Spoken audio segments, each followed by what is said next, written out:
Their problem is our problem. This picture is from a fire we had in my department about a month ago. Single wide trailer, heavy fire involvement on arrival. Probably 50-60% of this trailer. There's a grandson who's outside and he's pointing at the back bedroom saying, "My grandpa's still trapped inside." The engine company pulls a line, tries to knock the fire so we can get in and do a search. Truck company gets assigned VES, we split. Myself and another firefighter make our way to the back bedroom. It's an elevated window. I climb up on top of the AC unit that's on the ground. Take the top of the glass, good smoke production, trim the rest of the window. Do a sweep, go inside, get to the doorway, do a sweep in the hallway. Go to close the door and the door is burnt off the hinges. It falls on me, I grab it, place it in front of the doorway. Go back, hit the bedroom, or hit the bed, hit the closet. The VES is negative. The other half of the truck is VES another window. The engine company's gone inside with the hose line. The other half of the truck finds the victim, as you can see, in the kitchen, where we all converge, remove them, and begin medical treatment. Unfortunately, this man died in this fire, but we did what we were called to do. We gave him a fighting chance. We didn't make a decision about his life from the front yard. We did everything that we could do to get in, occupy the space where he was, and remove him. There are people in the fire service that would have us believe that because we didn't cause these emergencies, that they're not our problems. We're just there not to make it worse.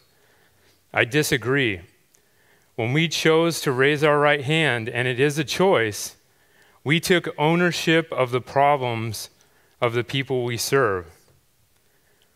They're calling 911 because they can no longer handle them. Compassion still matters, and we are charged with making a difference.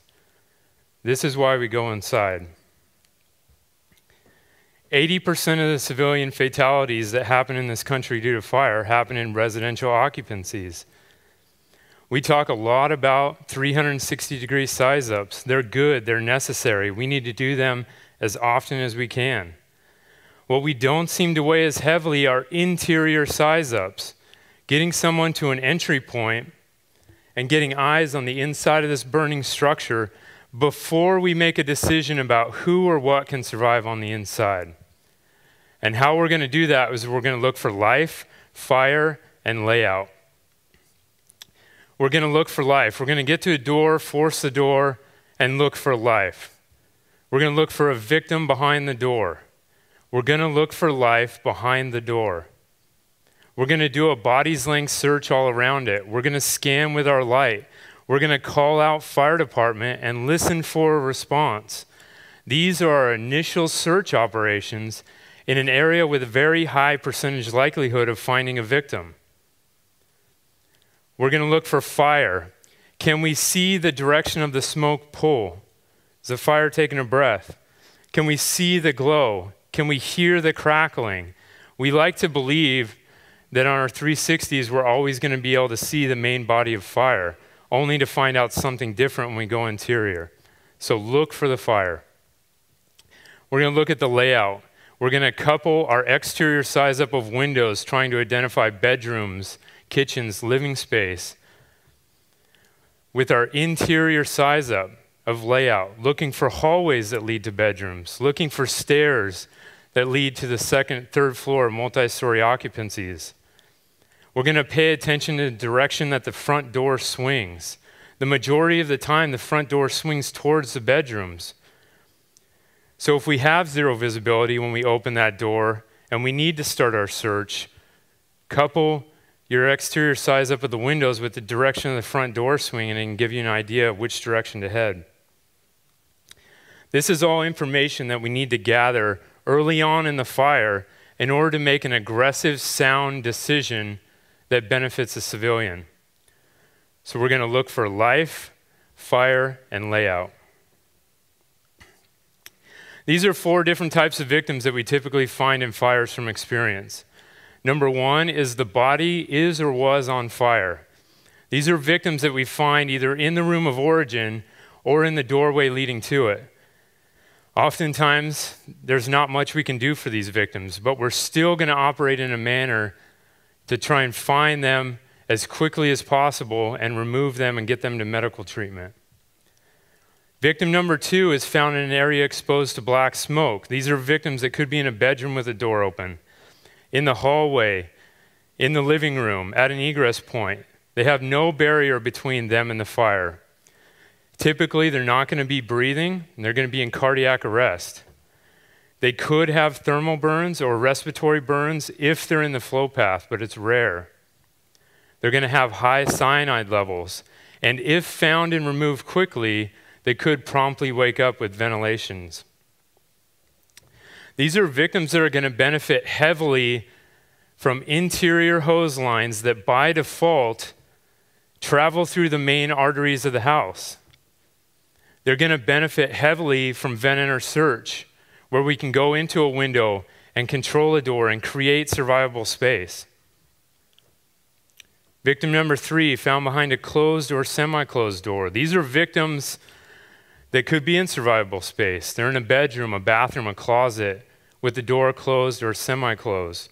There's going to be a gray smoke condition. They're going to have elevated CO levels, and they could be slow to revive. But again, these are victims who benefit from us going interior and protecting the survivable space that they're in. They benefit from us performing vent enter search and going into these areas where they are. Victim number 4, those are victims who have or are escaping through the flow path. We could find them in the front yard, at windows, egress points, with skin sloughing off. They're going to have respiratory burns. They need immediate intubation and treatment at a burn care unit. But once again, these are victims that are located in paths of egress that benefit from us going interior. We have to think about modern construction, the open floor plans that we have when we think of victims, especially victim number 2, victims who don't have a barrier. How often are we going to find these victims in a place without a door in front of them? So here we have some statistics based on civilian injuries. So roughly we have 15,000 civilian injuries due to fire every year in this country. And what these can tell us, they can give us a picture into human behavior, as well as maybe some of the successful rescues that we've had. And you look at these percentages, and if you're wondering where is the other 60% for time of day, these percentages listed are the highest for their respective categories. So the rest of the percentages are broken up into smaller percentages within each category. And what these do is they paint a picture for us. So we look at time of day, and we see from 1500 to 2100, 37% of the fires that result in an injury start between 3 and 9 p.m. What are people doing between 3 and 9 p.m.? Cooking dinner, right? The area of origin for these fires backs that up, with the kitchen being the leading place at 39%.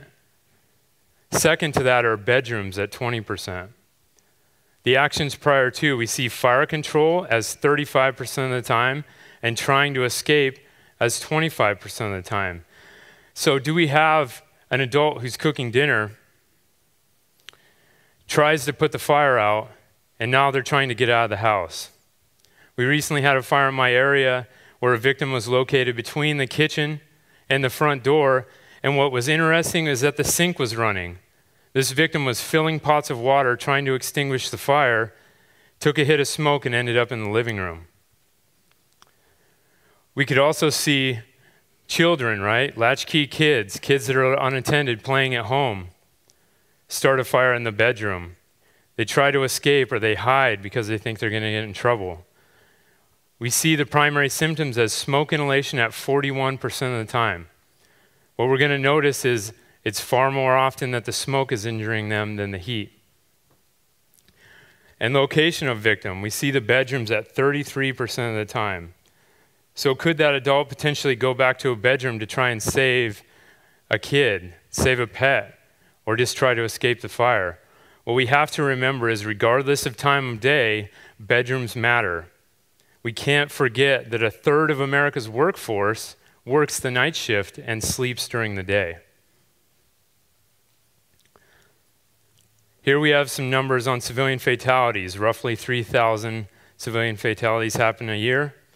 And again, this can give us a picture into our greatest areas of risk and also where maybe we can make a difference. Maybe we can change some of these fatality statistics into the injury category based on our actions on the fire ground. So we look at the time of day, 12 to 7. So midnight to 7 a.m., 46% of the fatalities happen between midnight and 7 a.m. What are people doing between midnight and 7 a.m.? Sleeping, right? 30% of the time people die in fires, they're asleep. Area of origin, bedroom at a quarter of the time and living rooms at a quarter of the time. So the picture we're already getting is that people are getting trapped in their bedrooms by smoke and fire. Either the fire starts in the room they're in, or maybe a room adjacent, or the living room, and now they're trapped in their bedroom. What are they going to do? We see actions prior to. They're trying to escape 36% of the time. Typically, where are these victims going to end up? Is this victim number 2 who doesn't have a barrier between them and the fire, who's taken a hit of smoke and tried to make it out the front door, which was the case with the victim we had in the mobile home, who was asleep in his room and tried to escape out the front door. Primary symptoms, smoke inhalation and burns 46% of the time. So again, smoke inhalation is primarily what is injuring and killing civilians. These could be the victims that because we did not remove them quickly enough and they were in the flow path, they also got thermal burns. And then location of victim, bedroom at 50% of the time. 50% of the people who die in fires die in a bedroom. Do we vent enter search enough? You can look at the numbers and make a fairly convincing argument that any fire that we have after 11 p.m., we should have VES as an extremely high priority on that fire. What we also have to remember is it's typically not the heat that is killing these victims. So when we think about water application, where we apply water from matters. Yes, it is important to hit the fire as fast as possible with the water, but simply taking the heat out of the fire might not be the initial best thing for that victim who's found 10 or 15 feet in the front door and you have to drag a hose line around the side of the house. We have to remember it's the smoke that is killing them, and what water doesn't do is remove smoke that's already in their lungs. We have to occupy the areas where these victims are found as fast as possible.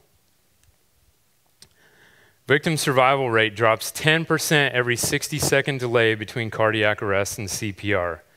10% for every 60-second delay. We have to take back time for these victims. How do we do that? The victim does not have time for us to take a minute to get masked up. They don't have time for us not to be proficient at forcing doors, to think we can just kick them in. They don't have time for us not to be able to move hose lines, flow water, and throw ladders. And they certainly don't have time for us to stand in the front yard and try to decide if they can survive in the building or not. We have to fight to take back time that the fire has stolen from them. We can speed up our physical actions and slow down our thought processes. How do we do that? We train our ass off on skills until they become second nature. If you want to know what this looks like, talk to a firefighter who trains their ass off about the details of the fire they just went to, and they'll be able to tell them to. And ask someone who doesn't, and they're oftentimes, I don't know, we just made it happen, we just got it done. If you have to think about putting your mask on, you're not going to be able to pay attention to fire conditions. You're not going to be able to make those dynamic decisions. We don't have a snowball's chance in hell of performing the way we want to on the fire ground unless we've prepared our bodies and our minds. The civilian does not deserve a lazy, unmotivated, undertrained firefighter to show up on their fire ground.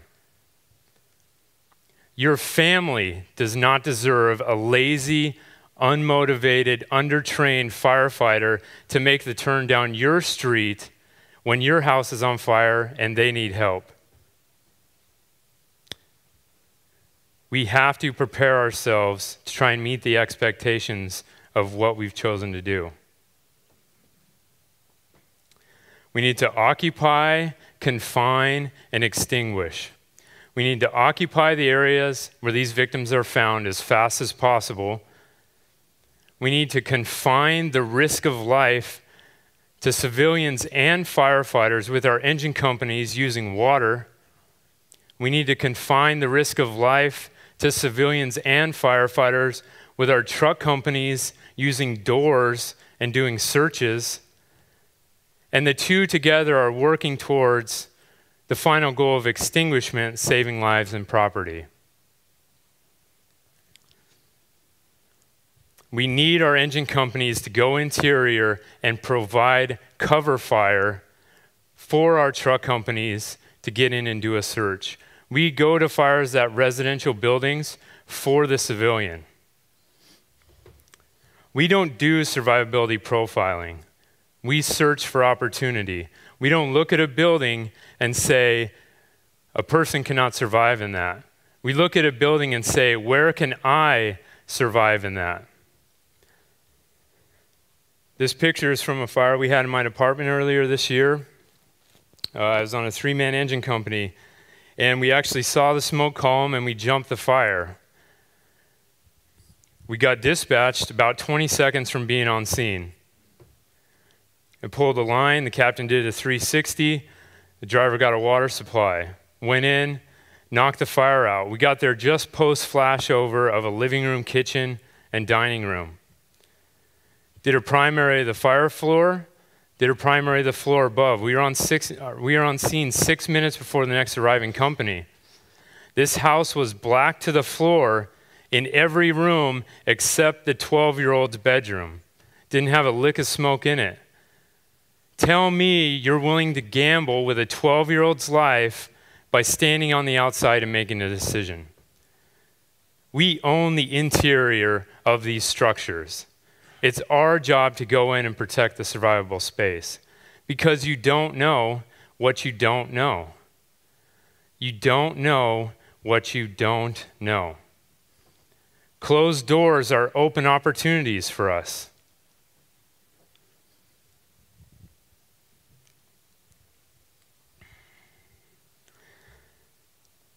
There's a lot of information out there about firefighter deaths, a lot of line of duty death propaganda that would make us believe that it's our aggressive tactics that are killing us. An aggressive, well-trained firefighter is safer than a timid, untrained firefighter every day of the week. Handcuffs do not help us swim. We can't handcuff ourselves on scene under the guise of safety and write off civilians. If you want to talk about firefighter safety, do it before and after the fire. Work out. Wear your seatbelt. Wear your mask. Wash your gear after a fire. But the time during the fire, the civilian has purchased that time for us to put them ahead of ourselves. We all chose to be a part of something that is greater than ourselves. They've purchased that time for us to act on behalf of them. We all have to pass the mirror test. We all have to look at ourselves in the mirror and say, am I doing everything I can to try and fulfill the expectations of the people I serve, what they have for me? What does it mean when they think of a firefighter? Our departments have to look themselves in the mirror and say, are we preparing our members to fulfill their calling and to do what we say that we do and put our civilian lives highest on the pedestal? And as the fire service, we have to look in the mirror and say, are we honoring the tradition of why we exist? To serve our fellow man. As long as we vow never to give up that fight, we won't ever have to search for why we go inside. Brian Olson, Brothers in Battle. Thank you.